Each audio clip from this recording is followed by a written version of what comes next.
ஆயுர்வேதம் ஒரு பொக்கிஷம், நம் ஆயுள் நீட்டக்கும் அற்புதம். டாக்டர் ஸ்ரீவர்மாஸ். தமிழகத்தில் தொழில் நகரமான ஓசூரில் உள்ள விமான நிலையத்தை மத்திய அரசின் பிராந்திய இணைப்பு திட்டமான உதான் திட்டத்தின் கீழ் இணைக்க வேண்டும் என்ற நீண்ட நாள் கோரிக்கை மத்திய அரசால் நிராகரிக்கப்பட்டுள்ளது. உடான் திட்டத்தின் கீழ் உள்ள விதிமுறைகளின்படி செயல்படும் ஒரு விமான நிலையத்தின் 150 கிலோமீட்டர் சுற்றளவுக்குள் மற்றொரு விமான நிலையத்தை இணைக்க முடியாது. ஓசூர் விமான நிலையம் பெங்களூருவின் கெம்பகவுடா சர்வதேச விமான நிலையத்திலிருந்து சுமார் 35 கிலோமீட்டர் தொலைவிலேயே அமைந்துள்ளது.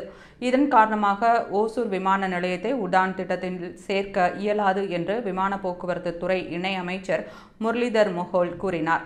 ஓசூர் ஒரு முக்கிய தொழில் மையமாக விளங்குவதால் இங்கிருந்து சென்னை, கோவை மற்றும் பிற பெருநகரங்களுக்கு விமான சேவையை தொடங்க வேண்டும் என்று தமிழக அரசு மற்றும் தொழில் நிறுவனங்கள் நீண்ட காலமாக வலியுறுத்தி வந்தன. உடான் திட்டத்தின் நிராகரிக்கப்பட்டதால் ஓசூர் விமான நிலையத்தை வணிக ரீதியிலான செயல்பாடுகளுக்கு பயன்படுத்த தமிழக அரசு மாற்று வழிகளை கையாள வேண்டியிருக்கும்.